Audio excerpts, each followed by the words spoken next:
Shalom, shalom, amados, que la paz y la bendición sea sobre cada uno de ustedes. A través de este audio me paso a exponer la asignación de en esta oportunidad.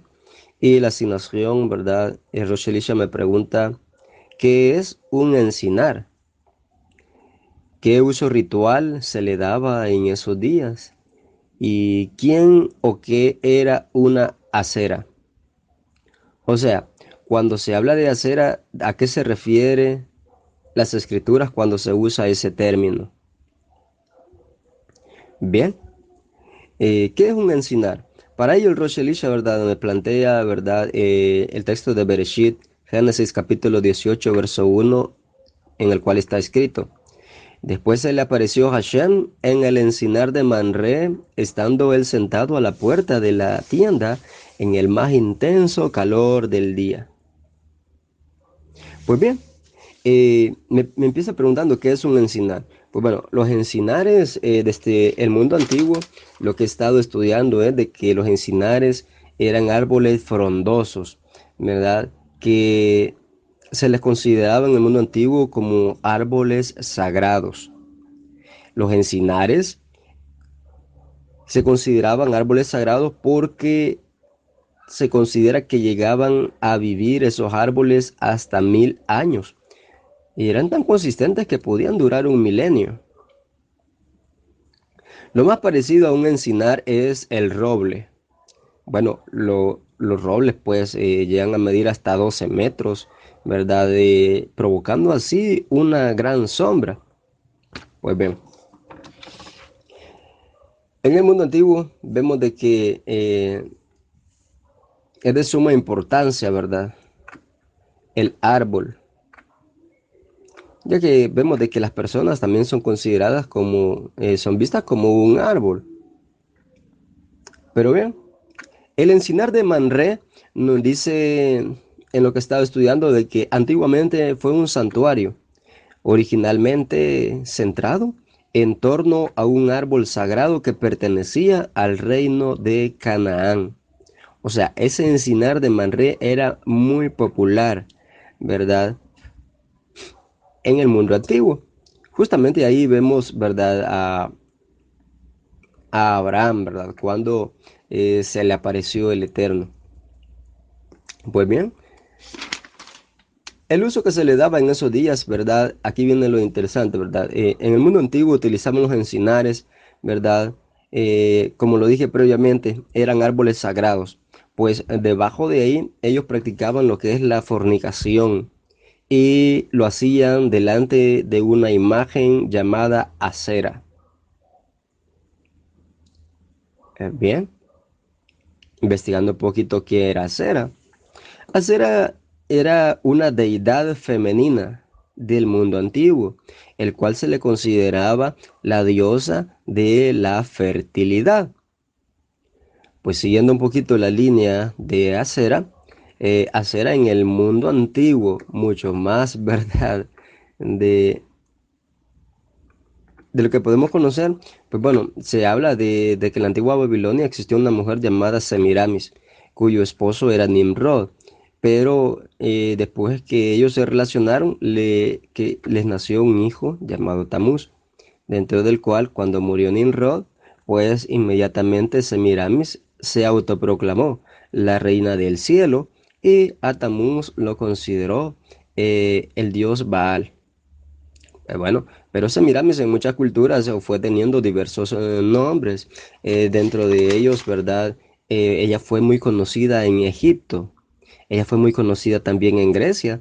Ella fue muy conocida también en Roma. Pues bueno, a Semiramis se le conoció en el mundo antiguo por muchos nombres. Se le conoció como Isis, Venus, Acera, Diana, Astarot o Ishtar. Entonces, las escrituras no nos habla de Semiramis, las escrituras nos habla, pero con el título de Acera. Pues bien, un pueblo antiguo llamado Ugarit, ¿verdad? Según nos dicen los historiadores, de que así se le llamaba en el mundo antiguo a Siria, se le llamaba Ugarit, cuyo lenguaje era el Ugarit, ¿verdad? Eran pueblos semíticos, dentro de los cuales ellos adoraban a Acera, la diosa de la fertilidad. Pero que la diosa Acera, ella tenía un esposo. Ese esposo era el dios El. Este pueblo de Ugarit, nos dicen los historiadores, que es de mucha importancia, ya que las escrituras nos hablan muchísimas cosas de que ya se hablaban en Ugarit, en un pueblo, ¿verdad?, de la antigüedad. Entonces, Acera tenía un esposo llamado el dios El. Lo que me llamó la atención en esto, Rochelle, la verdad, de que, bueno, él, sabemos de que son uno de los atributos del Eterno, por ejemplo, Elohim, ¿verdad? Israel, Betzalel, Raquel, muchos nombres terminan, ¿verdad?, con el vocablo él, pero a la hora de investigar nos damos cuenta de que Acera era la diosa de la fertilidad y el esposo de Acera era el dios él. Pues posteriormente vemos de que el Eterno prácticamente prohíbe la adoración a las imágenes de acera. Prácticamente vemos de que en Deuteronomio capítulo 7, verso 5, él pide que sean cortados todos los árboles, ¿verdad?, dedicados a la diosa Acera. Posteriormente en Deuteronomio capítulo 12, verso 3, él dice que sean quemados todo también, igualmente, todas las imágenes y árboles dedicados a Acera.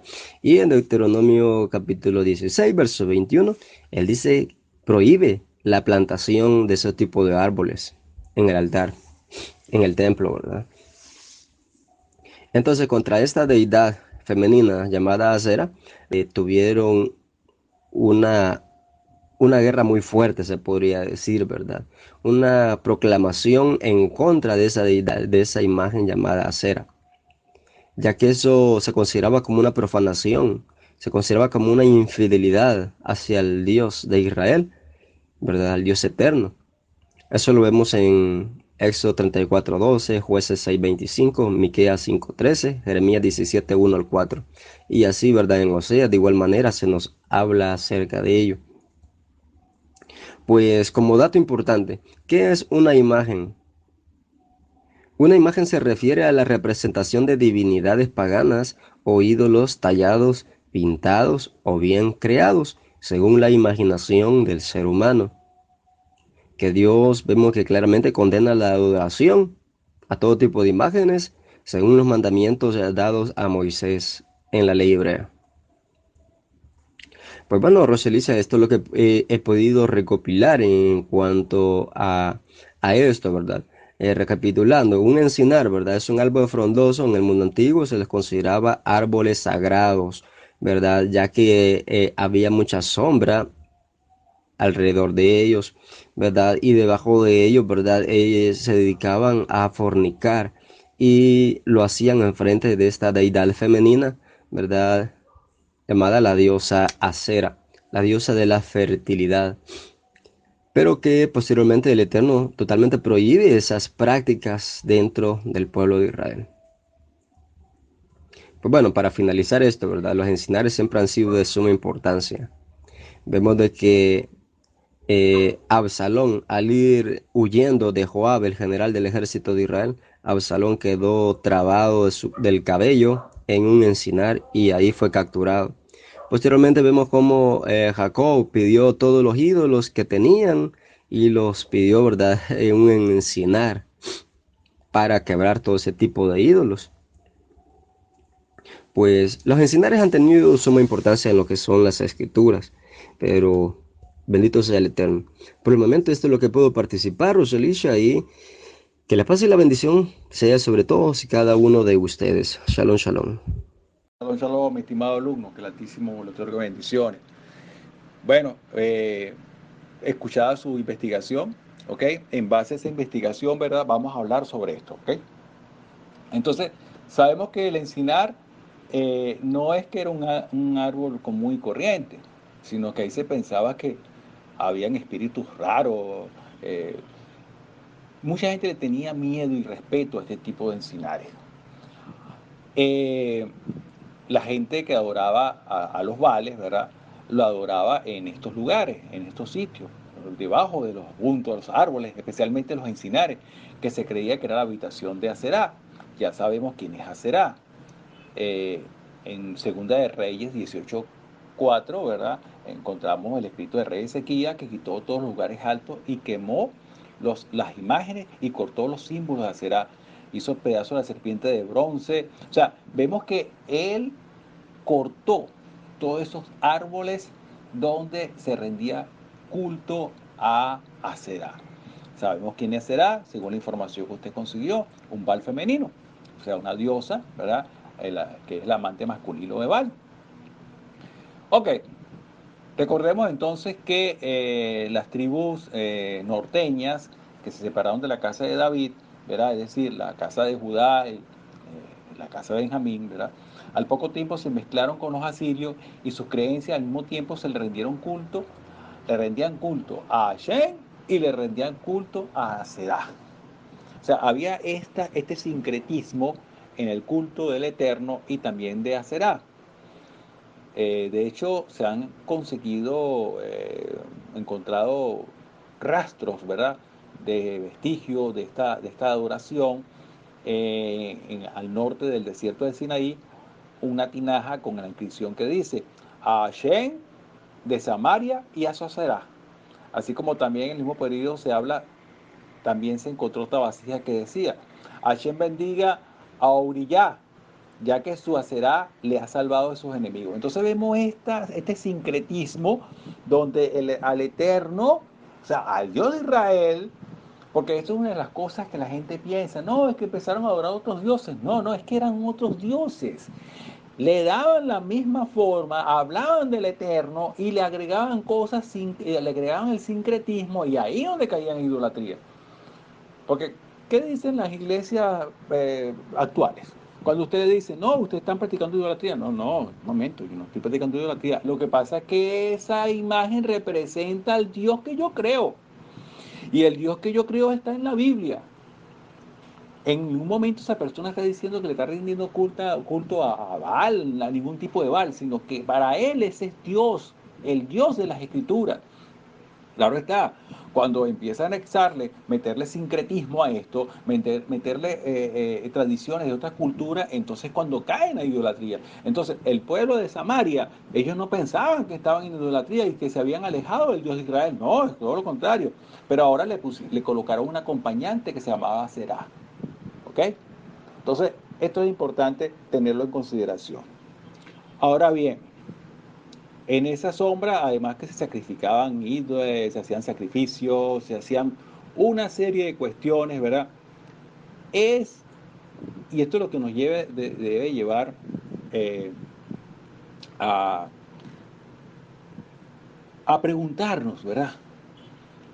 O sea, en la zona de Manre, cerca de Hebrón, Abraham colocó su tienda.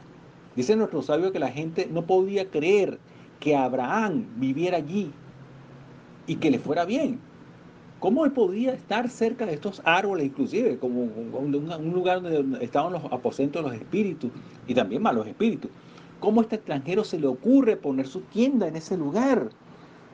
Esto es lo que nosotros nos debe llevar a preguntarnos. Es como si yo, vamos a poner un ejemplo actual.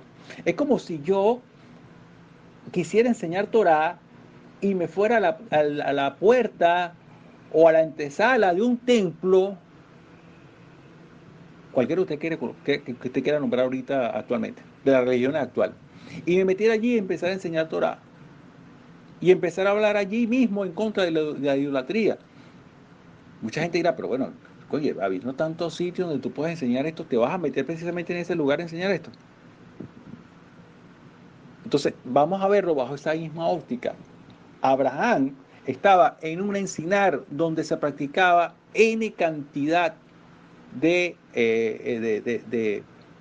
prácticas paganas. Ahora bien, ¿por qué el Eterno guió a Abraham a poner su tienda allí? ¿Por qué se le apareció el Eterno a Abraham? por medio de este mensajero, precisamente en este encinar donde existe, vamos a decir así, la brujería, el espiritismo y todo este tipo de cosas. Si vemos esto bajo este contexto actual, vamos a decir que es una locura, pero eso sucedió allí.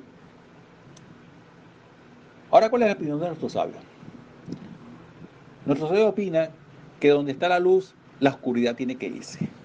Donde llega la verdad, la mentira tiene que marcharse. Donde llega Shen, los vales tienen que huir. Cuando usted tiene luz, quien tiembla son las tinieblas. Cuando usted tiene la verdad, quien se estremece es la mentira. Cuando llega el Altísimo, quienes se marchan son los vales.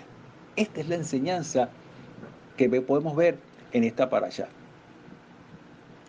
La luz y las tinieblas no pueden ocupar el mismo espacio. El Shaddai hizo una separación entre la luz y las tinieblas, por lo tanto no concuerda. No podemos consecuentemente andar en las tinieblas porque somos hijos de la luz. ¿Cuánto se entiende lo que aquí se está diciendo? ¿Qué decía nuestro rey de Yeshua? Vosotros sois la luz del mundo. Esto significa que cuando llegamos, las tinieblas tienen que irse, tienen que alejarse, tienen que retroceder.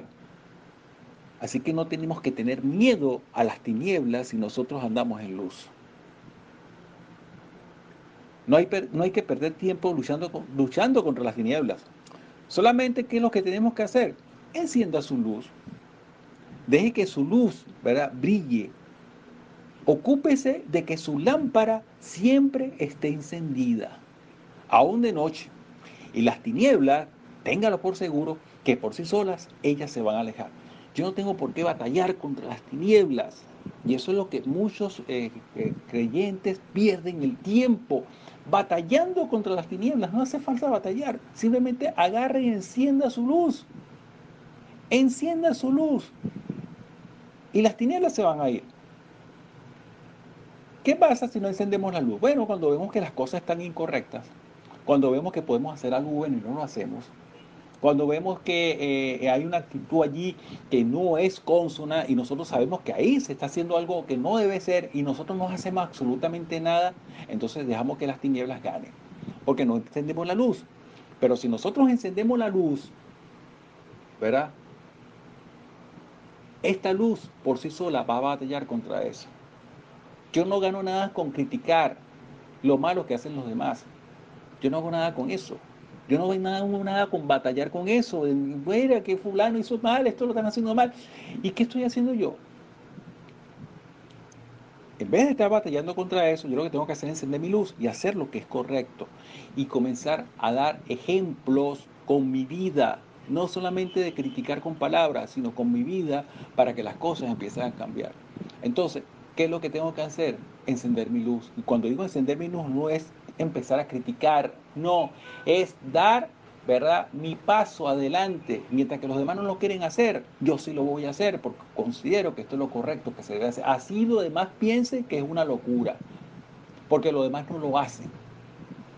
Y como dijo una enseñanza por allí de nuestro Chalía Eliyahu González, sobre el experimento de las personas que hacían cosas incorrectas, pero no lo hacían porque consideraban que era lo correcto, sino porque todos como lo hacían, para ellos no quedar atrás, para ellos no estar fuera de contexto con los que estaban allí, para no pasar como extraño, entonces ellos hacían lo mismo que hacían los demás. Porque eso es lo que pasa muchas veces. Nosotros hacemos las cosas no por iniciativa propia, que porque sabemos que se debe hacer, sino porque los demás lo hacen.